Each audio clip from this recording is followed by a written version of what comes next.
আজ আমাদের এই ছোট্ট বাংলাদেশ নিয়ে যে ষড়যন্ত্র চলছে, এর মোকাবেলায় আমরা কাকে রাখবো বলেন তো?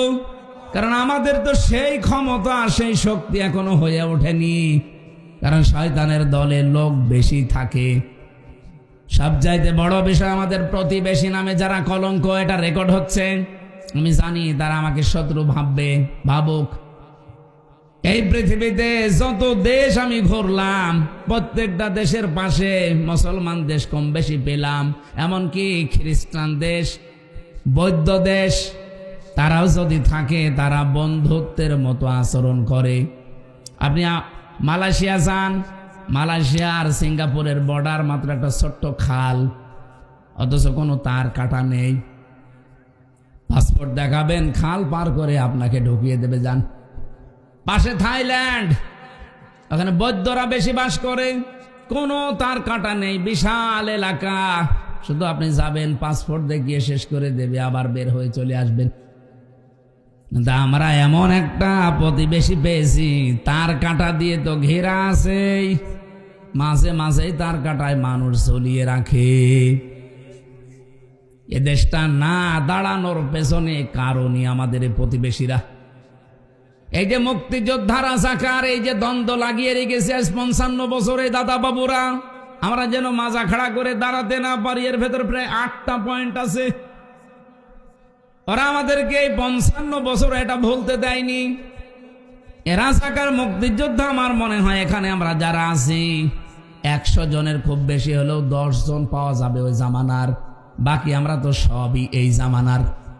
আমাদের কাছে ওই পুরাতন গল্প বলে এখন আমাদের ভেতরে ডিভাইডেড করে আপনি কি হাসিল করতে চান? পরবর্তী প্রজন্মের ভেতরে এই বিষ বাষ্প যারা ভেতরে ঢুকিয়ে জাতিকে বিভক্ত করে ফায়দা লুটতে চান, তারা দেশেরও শত্রু, মানবতারও শত্রু। কিছু কিছু মানুষকে ওরা এমনিতে এগুলো দিয়ে চালায়। আমি নাম নিলাম না, তাদের নাম নিতেও ঘৃণা করে। তাও একটা বলে ফেলি, আম তারেক, একটা টাটকা নির্ভেজাল শয়তান। মুক্তিযোদ্ধা বলেন, 71 সাল বলেন, ও দেখেনি, আমিও দেখিনি। আমিও ইতিহাস পড়া, ও ইতিহাস পড়েছে। ওর এত চুলকানি কোত্থেকে আসে? আমার তো মনে হয় মাঝে মাঝে ওর মাথা থেকে পা পর্যন্ত শুধু বিসমিল্লাহ বলে পিটানো দরকার।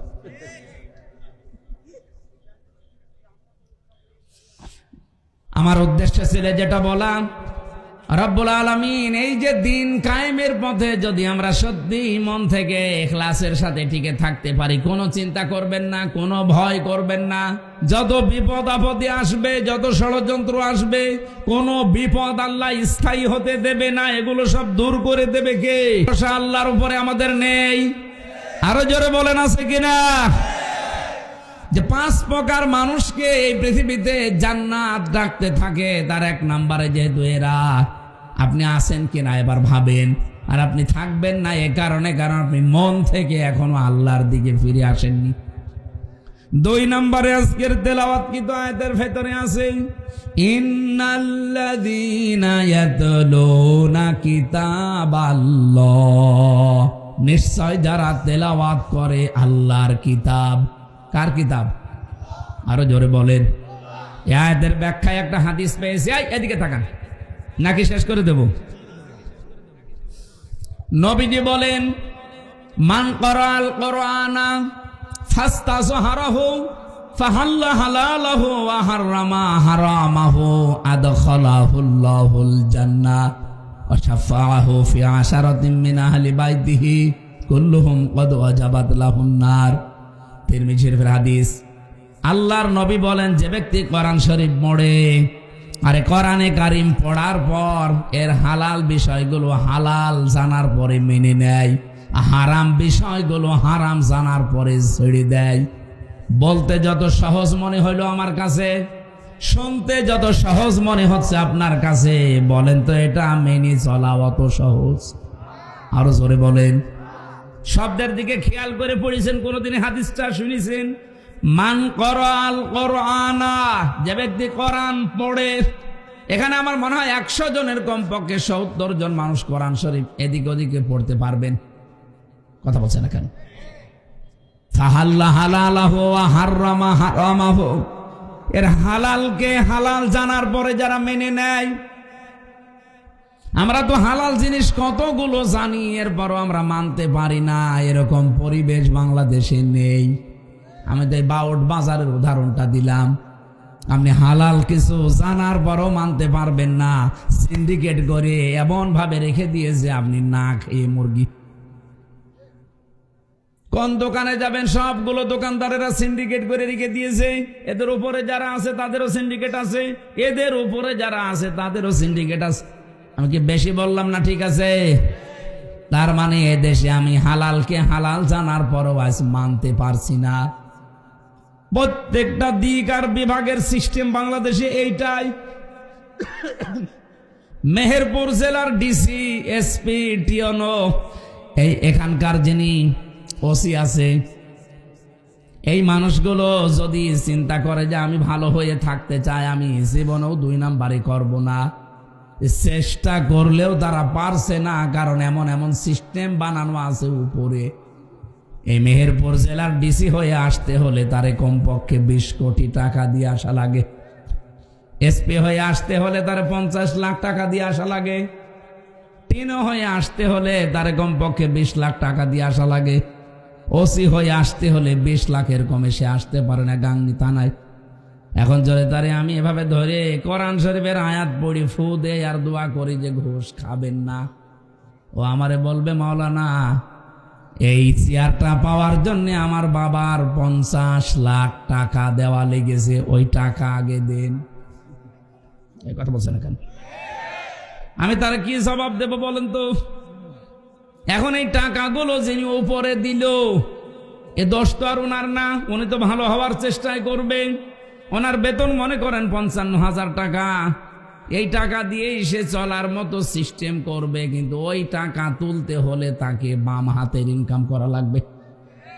কুষ্টিয়াতে আমি মাদকে হাত দিয়েছিলাম, এটা আবার ছেড়ে দিয়েন না যে হুজুর মদ খায়। মানে মাদক বন্ধ করার জন্য একটা তালিকা করলাম, 27 জনের নাম পেলাম যে এরা সরাসরি জড়িত, এদের দ্বারা এলাকা সব খারাপ হয়ে যাচ্ছে।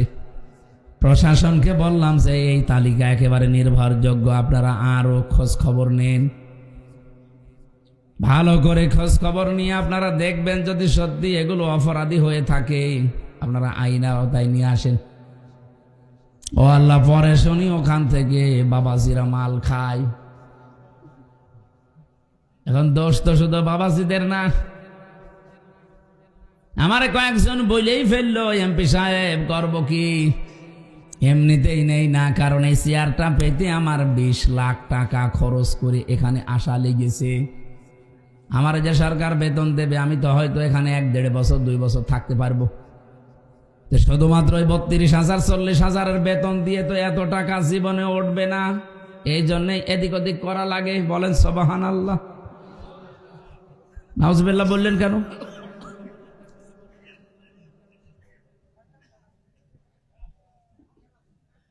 যাদের তালিকা করে দিলাম তারা এই রাত 10টা 11টা 12টায় আমার বাড়িতে নিচতলায় এসে বলে মাওলানা হুজুর মানুষ এমপি হয়েছেন, অসুবিধা নেই, আমাদের নামে তালিকা দেন।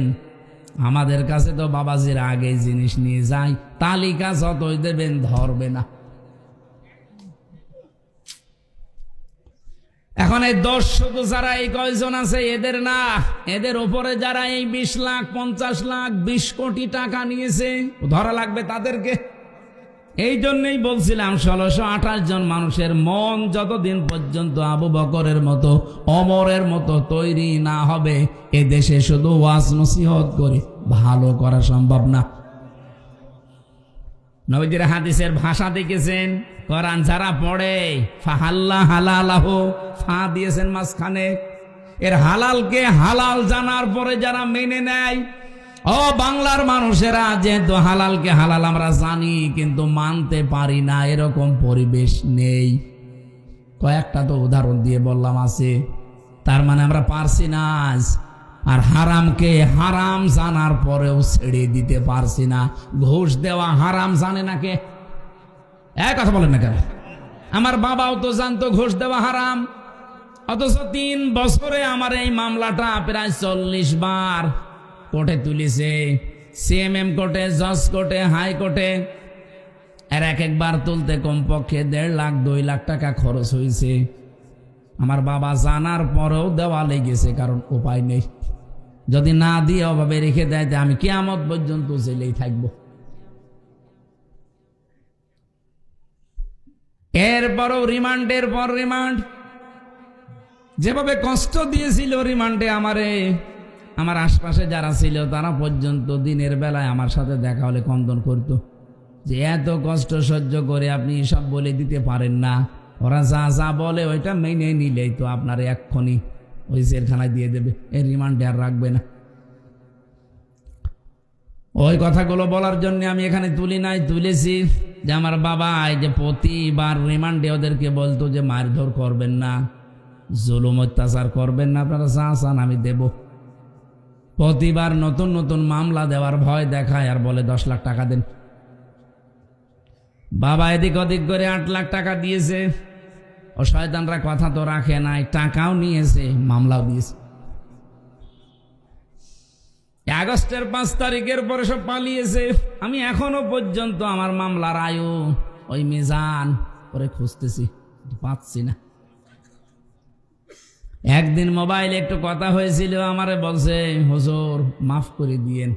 কে বলছে? আমি আপনার মামলার আয়ু মাফ করে দেব, টাকা ফেরত দেন। টাকাটা ফেরত দিয়ে দেন, মাফ করে দেব। টাকা ফেরত দেবেন না মাফ চান মানে? শুধু আমার কাছ থেকে নেননি, আকিস গ্রুপে চাকরি করতাম, সেখানেও 32 লাখ নিয়েছে। এটা বৈধ গাড়ি তারা দিয়েছিল চলার জন্য। গাড়িটা আটক করে এমন ভাবে পেঁচিয়ে মামলা দিয়েছে, গাড়ির দাম 1,25 লাখ, 1 কোটি টাকা লেগেছে গাড়ি শুধু ছাড়াতে। কি জুলুম করেছিল বলেন তো? এই যে আমরা জানা শোনার পরও তো বাধ্য হয়েছি এগুলো দিতে, নাই তো আমাদের জীবন একেবারে শেষ করে দেবে। এই হাদিসটার বর্ণমানি ছিল, আপনি কোরআন পড়েন, হালালকে হালাল জানার পরে মেনে নেন, হারামকে হারাম জানার পরে ছেড়ে দেন। যেহেতু আমরা একটাও মানতে পারছি না, হাদিসের 3টা পয়েন্ট চলে গেল। ফাহাল্লা হালালাহু ওয়া হারামা হারামাহু আদখালাহুল্লাহুল জান্নাহ। নবীজি বলেন আল্লাহ তাকে যেন জান্নাতে দিয়ে দিয়েছে। সুবহানাল্লাহ বলতে পারেন না? আল্লাহ তাকে জান্নাতে দেবে, এ কথা এখানে নেই। আদখলা ইদখিলু এটা বর্তমান, ভবিষ্যৎ তার না না না, এটা মাঝি মাঝি অতীতের শব্দ। আদখলা ইদখিলু এটা অতীতের শব্দ। নবীজি বলেন যদি সত্যি কোনো এলাকায় কোনো দেশে কোরআন মানুষেরা পড়ে আর এর হালালকে হালাল জেনে মানতে পারে, হারামকে হারাম জানার পরে ছেড়ে দিতে পারে, এমন পরিবেশ আল্লাহ তৈরি করে দেবে, মনে হবে যেন ওটা জান্নাত হয়ে গেছে। আদখালাহুল্লাহুল জান্নাহ, আল্লাহ তাকে জান্নাতে প্রবেশ করিয়ে দিয়েছে। মানুষ তো মারা গেলে জান্নাতে যাবে, অথচ এই হাদিসের বাণী কি? আদখালাহুল্লাহুল জান্নাহ, সে যেন জান্নাতে চলে গেছে। সুবহানাল্লাহ বলতে পারেন না? আমরা তো মরার আগে এরকম একটা জান্নাত চাচ্ছিলাম, কিন্তু হয়নি, আমাদের কপালে হয়তো নেই, আর আমাদের চেষ্টা ওইভাবে হয়নি। আল্লাহ যেন আগামীর পৃথিবীকে এরকম একটা জান্নাত বানিয়ে দেন, বলেন আমিন। নবীজি বলেন এতটুকুই শেষ করিনি, সত্যি যারা এইভাবে কিতাবকে পড়তে পারবে, ওয়াকামুস সালাতা, আর দুনিয়াতে যারা বেঁচে থাকতে নামাজকে কায়েম করার চেষ্টা চালাবে। ও মেহেরপুরবাসী, আমরা অনেকে আছি এখানে শুধু নামাজ পড়েই শেষ করে দেই, কিন্তু নামাজ তো শুধু পড়ার জন্য আল্লাহ দেয়নি, শুধু এক জায়গায় দিয়েছেন যে নামাজ পড়ো। এই পৃথিবীতে নামাজকে দাঁড় করাতে হবে, রাষ্ট্রীয়ভাবে, সামাজিকভাবে, পারিবারিকভাবে, ব্যক্তিগতভাবে নামাজ যেন দাঁড়িয়ে যায়। আজ বাংলাদেশে যে হইচইগুলো চলছে বিভিন্ন জায়গায়, এই যে নিয়োগ দেওয়ার জন্যে, যদি মুসলমানের এই দেশে এই নিয়মটা আমরা করে দিতে পারতাম রাষ্ট্রীয়ভাবে, যে নামাজ কায়েম যারা করবে তারাই বিভিন্ন জায়গায় চাকরিতে পদায়ন হবে, আমার মনে হয় বেনামাজি মানুষকে কেউ ঝাড়ু দাঁড়ু নিত না। রাষ্ট্রীয়ভাবে নামাজের কায়েমের সিস্টেম হয়ে গেলে এই দেশে বেনামাজির জন্য ওয়াজও করা লাগতো না। এজন্য আমরা সর্বাত্মক চেষ্টা চালাচ্ছি যে তোমরা ৭৭ জন মনে হয় পারবো না, কারণ একটা বিল পাস হতে হলে ১৫১ জন লাগবে। বাকি যারা আছে ওরা যদি একটু সাই না দেয় তো আমরা শুধু চিল্লা পাল্লা করেও কিছু হবে না। দোয়া করছি এই অবস্থায় আল্লাহ যেন ওই মানুষগুলোর মনও অন্তত এই দেশে ইসলামের পক্ষে কাজ করার মতো তৈরি করে দেন, বলেন আমিন। বলেন তো, নামাজ যদি কায়েম হয়ে যায় সবার ভালো না খারাপ? তখন এই নামাজের জন্য ওয়াজ দেওয়া লাগবে, আপনি বাধ্য হবেন। আর নামাজের সিস্টেম চালু হয়ে গেলে তখন চুরি, এই যে অশ্লীলতা, বেহায়াপনা, পরিবারে যে অশান্তি, পরকীয়া প্রেম, এটা বন্ধ হবে। আজ হাজারো পরিবারে, আমি তো প্রতিদিন, কালকেও একটা বিচার করলাম, লোকটার 2টা বউ, বড় বউকে একটু বেশি দেখাশোনা করে, ছোটটারে নিয়ে ঝামেলায় আছে। ওর মনের ভেতরে প্রশ্ন কি, জিজ্ঞাসা করলাম কি সমস্যা কি? উনি আমারে বলছে এই যে কোরআনের যে নিয়ম নীতি আছে, ইনি একজন আলেম মানুষ, এটা মানে না, ওনারে ভালো করে বুঝিয়ে দেন। ও আল্লাহ, ভালো করে কোরআন হাদিস পড়ে হাত ধরে বুঝিয়ে দিলাম, কানে পড়ে বাড়ি নিয়ে গেল। বউ যাওয়ার পরে শুনলাম বউকে পিটিয়ে আজমারা করিস। শেষে বউ আবার 999-এ কল দিয়েছে, দিয়ে পুলিশ ডেকে হুজুরকে ধরিয়ে দিয়েছে। এটা হতো না যদি নামাজ সত্যি আমরা কায়েম করতে পারতাম এই দেশে। নামাজের শিক্ষাগুলো তখন আমাদের সামনে আসতো। মেহেরপুরবাসী বহু পরিবারে আমরা দেখতে পাচ্ছি পরকীয়া প্রেমের কারণে স্বামী আর স্ত্রী 2টা সংসার, বাচ্চাগুলো জাহান্নামের মাঝখানে পড়ে থাকে। একটা রোগ, এই রোগের একটা ঔষধ আছে। যারা এখানে আছেন যে বিয়ের পরে 1-1.5 মাস, 2 মাস, 5 মাস নিজের বউ ভালো লাগে, এরপরে 2 বছর 3 বছর পরে আর নিজের বউ ভালো লাগে না, অন্যের বউ দেখলে কেমন যেন ভালো লাগে, এরকম মানুষ নেই? নিজের বউ প্রথম ভালো লাগতো, এই 2-2.5 বছর 5 বছর পরে আর নিজেরটা ভালো লাগছে না, অন্যেরটা দেখলেই কেমন যেন ভালো লাগে। এরকম আছেন কারা? হাত তোলেন তো। নেই, এখানে নেই।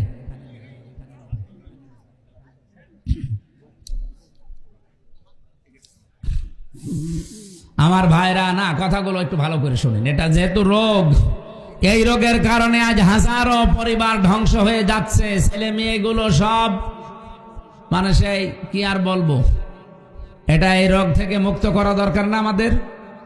বলেন বলেন। কোরআনে কারিমে আল্লাহ ঔষধ দিয়েছেন আমাদের জন্য, যারা এই রোগে রোগী আছেন। قل للمؤمنين يغضوا من أبصارهم ويحفظوا فروجهم ذلك أزكى لهم। সারা জীবনের জন্য মানা লাগবে না, মাত্র 1 মাস। ও মেহেরপুরবাসী, যারা এরকম পরিবারগুলো ধ্বংস করে ফেলছেন, মাত্র 1টা মাস এই 2টা ঔষধ আল্লাহ বানিয়েছেন, খাবেন। 1 নম্বরে নিজের চক্ষুকে নিম্নগামী করবেন, যেটা দেখা যায় নেই ওইটা দেখা যাবে না, সে যেই হোক। 2 নম্বরে নিজের লজ্জা স্থানকে হেফাজত করে রাখা লাগবে। আরে ভাই, আপনাকে 10 বছর বলছি না, মাত্র 1 মাস করে দেখেন। আল্লাহ বলেন যালিকা আযকা লাহুম, এইটাই পবিত্র পন্থা।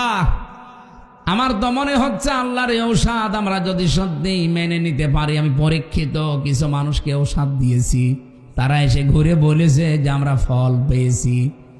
আপনার যে যাদের এরকম মন মানসিকতা হয়ে গেছে, যারা পরকীয়া প্রেমী আছেন অলরেডি, তারা এটা করে দেখেন।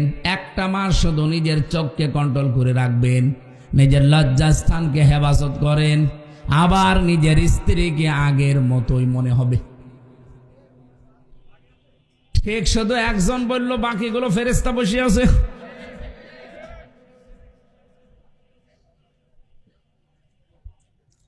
নামাজ আমাদের দেশে কায়েম থাকলে এই পারিবারিক জীবনের যে অবক্ষয়, এটা বন্ধ হয়ে যেত, আমরা বন্ধ করতে পারতাম।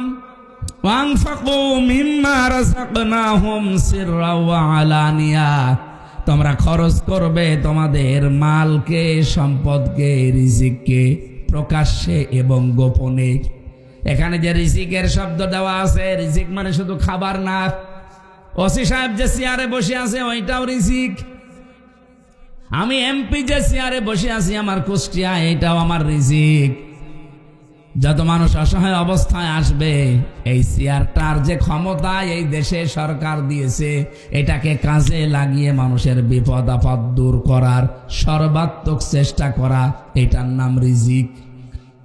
আল্লাহ বলেন এ খরচ করার জন্য যদি প্রকাশ্যে গোপনে মানুষ চেষ্টা চালায়, এর জোনা তিজারাতাল লান তাবুর, এ মানুষগুলো আশা করতে পারে এমন একটা ব্যবসার, যেই ব্যবসা করলে কোনো ক্ষতি নেই, কোনো লস নেই। জোরে বলেন সুবহানাল্লাহ। পৃথিবীতে ন্যায় বিচার যারা কায়েম করতে পারে, এই মানুষগুলোকে জান্নাত কিয়ামতের দিন ডাকতে থাকবে। 4 নম্বরে পেয়েছি যারা যৌবনে আল্লাহর ইবাদত বন্দেগী করে, এই মানুষগুলোকে কিয়ামতে জান্নাত ডাকতে থাকবে। 5 নম্বরে দুনিয়ার জীবনে যারা অন্যের উপরে দোষ না দিয়ে নিজের উপরে দোষ চাপিয়ে নেয়, তাদেরকে ডাকতে থাকবে। সারা বাংলাদেশে এই গোনাটা এত বেশি। মেহেরপুরেও আছে, নিজে অন্যায় করে, আর এই অন্যায়টা একটা নিরপরাধ মানুষের উপরে, নিরপরাধ দলের উপরে, নিরপরাধ গোষ্ঠীর উপরে চাপিয়ে তাদেরকে কালার করে দেয়, এমন মানুষ নেই? আরো জোরে বলেন। এটা মেয়েদের ভেতরে একটু বেশি। এটা আর একটা কয়েকটা অর্থ আছে, তোহমত বলে, বহতান বলে, এই যে চকলখড়ি বলে, এর কথা ওর কাছে লাগানো, ওর কথা ওর কাছে লাগিয়ে সম্পর্ক নষ্ট করে দেয়। এটা এত মারাত্মক অপরাধ আল্লাহর কাছে। যে এলাকায় যে দেশে এই অপরাধটা ব্যাপক আকার ধারণ করে, আল্লাহ পাক বলেন আমি আস্তে আস্তে ওখান থেকে আমার রহমতের দরজা বন্ধ করে দেই। সুতরাং আপনাদের উচিত, আমি যেহেতু হেদায়েতমূলক কথা বলছি, এবার এই গণাটা যারা করছেন, এই চকলখড়ি করা, তালাতালি করা, এটা বন্ধ করেন, নয়তো এলাকায় বসবাসের অযোগ্য হয়ে আমরা কিন্তু পড়ব। মুসা আলাইহিস সালামের জামানায় একবার বৃষ্টি বন্ধ ছিল অনেক দিন। চাটিয়াল ময়দানে সবাইকে নিয়ে দোয়া করলেন, আল্লাহ বৃষ্টি দাও। 3 বার দোয়া করার পরে বৃষ্টি হয় না। মুসা নবী তো রাগী নবী, রেগে গেছে। ডাক দিয়ে বলে, রব্বুল আলামিন, এগুলো নাই আমার উম্মত, আমার মায়া লাগে, কিন্তু তোমার তো বান্দা, তোমার মায়া লাগে না। আল্লাহ বলেন মায়া লাগে, কিন্তু বৃষ্টি দেব না। উনি বলছেন না দেওয়া লাগবে। আল্লাহ বলছেন দিতে পারি, কিন্তু তুমি যাদের নিয়ে মোনাজাত করছিলে, এর ভেতরে একজন নামিমা, তালাতালি করা মহিলা আছে, এর কথা ওর কাছে লাগায়, খালি সম্পর্ক নষ্ট করে দেয়। এই মহিলাকে নিয়ে যদি দোয়া করো তুমি, নবীর দোয়াও কবুল হবে না। মুসা নবী বলছে, আল্লাহ তুমি শুধু নাম বলো, দেখো কি করি। আরে ঘাড় ধরে বের করে দেয়। আল্লাহ বলছেন না, আমি নিজেই নাম ধরতে কথা বলে পছন্দ করি না, আর এখন আমি নাম ধরলে তুমি সবার ভেতরে অপমান করবা। উনি বলছে, আল্লাহ আমি তো আর আলিমুম বিজাতিস সুদূর না, যে মানুষের মনের খবর জানি, তা আমি জানবো কি করে যে অন্যায়টা ও করছে। আল্লাহ পাক বলেন এই গোনার কথাটা শুধু ওই ময়দানে যে বলবা, যে এই গোনায় আছে সে তাওবা করে, সবাইকে নিয়ে তাওবা করলে সেও তাওবা করবে। উনি চাটিয়াল ময়দানে গেলেন, বললেন আমার উম্মতেরা দোয়া 100 বার করলেও কবুল হবে না। এখানে এমন একজন লোক আছে, এমন একজন মেয়ে লোক আছে যে তালাতালি করে, এর কথা ওর কাছে লাগায়, ওর কথা ওর কাছে লাগিয়ে সম্পর্ক নষ্ট করে, তার জন্য দোয়া কবুল হচ্ছে না। কিন্তু আমি জানি না কে এটা। আমি আজকে এখানে একটা তাওবা ওপেন করে দিলাম, সবাইকে নিয়ে তাওবা করব। এই তাওবা করতে গিয়ে আমার আশা যে সেই মহিলাও তাওবা করবে। তাওবা করলেন, ওই মহিলাও তাওবা করেছে। তাওবা মানে শুধু আস্তাগফিরুল্লাহ না, এটা তো একটা বাক্য। তাওবা মানে আমি স্বীকৃতি দিলাম আমি অপরাধী। তাওবা মানে আমি জীবনের মতো ফিরে আসলাম। তাওবা মানে এই অপরাধ আর আমার জীবনে আর কোনোদিন করব না। আমি আগে নাচ গান দেখতাম, মনে করেন আমি তওবা করে ফিরে আসতে চাই, তাহলে প্রথমে আপনাকে অনুশোচনা করা লাগবে, অনুতপ্ত হওয়া লাগবে আল্লাহর কাছে। 2 নম্বরে স্বীকৃতি দেওয়ার পরে আপনি ফিরে আসবেন যে না আমি আর এই রাস্তায় আর কোনোদিন যাব না। 3 নম্বরে জীবনে যদি কোনোদিন আবার সুযোগ পায় আমি আবার গান দেখব, বলেন বলেন না, আমি সুযোগ পাওয়ার পরে ওয়ালাম ইউসিররু আলা মা ফাআলু ওয়া হুম ইয়ালামুন, তারা সুযোগ পাওয়ার পরে এই গুনাহটা আর রিপিট করে না, এই মানুষটা তওবায় কবুল হয়। সুতরাং এই পৃথিবীতে আমরা যারা তওবা করতে চাই, ওই মহিলার মতো যদি তওবা করতে পারি যে আমি অনুশোচনা করছি, অনুতপ্ত হচ্ছি, আল্লাহ আমি স্বীকৃতি দিলাম আমি এই গুনাহটা আর করব না, জীবনে সুযোগ পেলেও কোনোদিন আমি আর এরকম অবস্থায় যাব না, এই সিদ্ধান্ত নেওয়ার পরে মুসা নবী শুধু মোনাজাত করতে বাকি, বৃষ্টি সঙ্গে সঙ্গে হতে দেরি হয়নি। মেহেরপুরবাসী এইরকম গুনাহ তো আমাদের এলাকায় অহরহ চলছে, এই জন্য আল্লাহর বহু রহমতের দরজাগুলো আল্লাহ বন্ধ করে দিচ্ছে। এখন তো এপ্রিল মাস এখনো শুরু হয়নি, মার্চ মাস শেষে, অথচ এত গরম তো হওয়ার কথা না। রব্বুল আলামিন বলেন সাহারাল ফাসাদু ফিল বাররি ওয়াল বাহরি বিমা কাসাবাত আইদিন নাস লিইউযিকাহুম বা'দাল্লাযী আমিলু লাআল্লাহুম ইয়ারজিউন। জলস্থলে যে বিপদ আপদ মুসিবত গুলো দেখতে পাও, এগুলো আমি একটাও পাঠাতে চাই না, সব তোমাদের হাতের কামাই করা ফসল। সুতরাং আমরা নিজেরা পরিবর্তন হওয়ার চেষ্টা করি, আল্লাহ আমাদের তৌফিক দিন, বলেন আমিন। যে 5 প্রকার মানুষের নাম বললাম কোরআন থেকে, আপনি কোন প্রকারে আছেন নিজের সাথে মিলান। আল্লাহ যেন এই 5 প্রকারের যে কোনো এক প্রকারে আমাদের কবুল করেন, বলেন আমিন। 1 নম্বরে যারা দিন কায়েমের জন্য ঐক্যবদ্ধ হয়, 2 নম্বরে যারা কোরআনে কারীম তেলাওয়াত করে, 3 নম্বরে এই জমিনে যারা নামাজ কায়েমের জন্য চেষ্টা চালায়, 4 নম্বরে যারা ন্যায় বিচার কায়েমকারী হয়, 5 নম্বরে যারা যৌবনে ইবাদত করে এবং মানুষের দোষ চর্চা বন্ধ করে। আল্লাহ আমাদেরকে 5 প্রকারের ভেতরে যেন শামিল রাখেন, বলেন আমিন।